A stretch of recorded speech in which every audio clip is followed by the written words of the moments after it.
Selamat datang kembali pada kuliah analisis struktur. Kali ini kita akan menggunakan prinsip kekekalan energi untuk mendapatkan perpindahan struktur. Prinsip kekekalan energi bilang bahwa energi atau kerja yang dilakukan oleh gaya luar harus sama dengan kerja yang dilakukan oleh gaya dalam atau energi regangan. Secara formula kita bisa tuliskan kerja yang dilakukan gaya luar itu adalah W, kerja gaya dalam atau energi regangan adalah U. Jadi W sama dengan U. Dari segmen-segmen sebelumnya, kalau Anda masih ingat, U ini tergantung pada gaya yang bekerja serta properti struktur, sehingga mestinya kita sudah bisa hitung nilainya kalau nilai-nilai beban dan properti struktur sudah diberikan. Sedangkan W ini tergantung dari gaya dan perpindahan. Nah, nilai perpindahan saat ini belum kita ketahui, tapi dengan hubungan W sama dengan U sesuai dengan prinsip kekekalan energi ini, perpindahan bisa kita hitung. Kita akan langsung bekerja dengan contoh. Pertama, ini ada sebuah balok cantilever yang dibebani dengan gaya P di ujungnya. Kemudian kita diminta menentukan perpindahan delta yang dialami. Dengan catatan, perhitungkan hanya energi regangan akibat membentur dan abaikan energi regangan lainnya. Ini juga umum terjadi, jadi tidak pun disampaikan seperti ini. Kalau ada momen lentur, kita bisa langsung gunakan hanya momen lentur saja, kecuali kalau ditentukan lain. Akibat beban P, balok akan mengalami penurunan sejauh delta, sehingga kerja dari gaya P itu nilainya adalah P kali delta per 2, karena P dan delta itu hubungannya linear, ya. Perpindahan itu adalah fungsi linear dari gaya.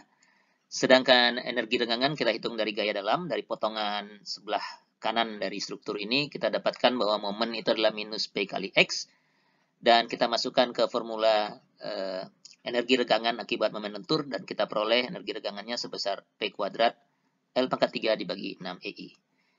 Nah, kita tinggal samakan sesuai dengan prinsip kekekalan energi, bahwa W harus sama dengan U, kerja gaya luar harus sama dengan energi regangan, dan kita peroleh P delta per 2 sama dengan P2 L pangkat 3 per 6 EI, sehingga kita peroleh deformasi vertikal di ujung balok cantilever ini akibat gaya P besarnya adalah PL pangkat 3 per 3 EI.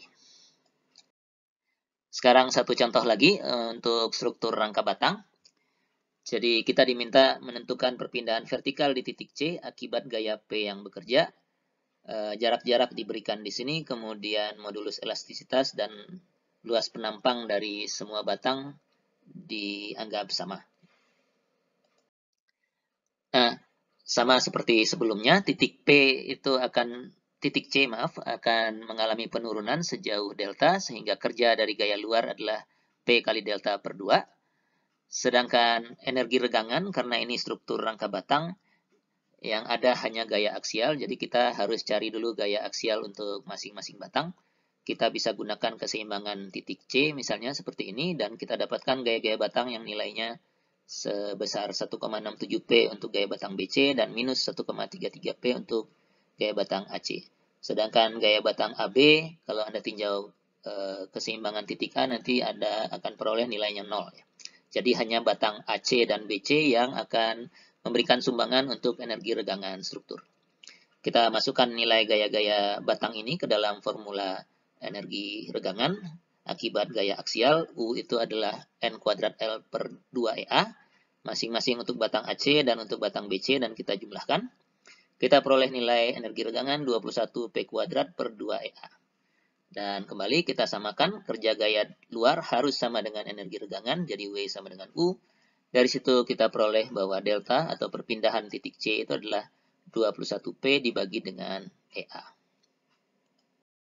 Demikian dua contoh singkat penggunaan prinsip kekekalan energi untuk menghitung perpindahan struktur. Ada beberapa batasan penggunaan prinsip kekekalan energi ini, sehingga tidak dapat digunakan untuk segala jenis struktur atau segala jenis beban.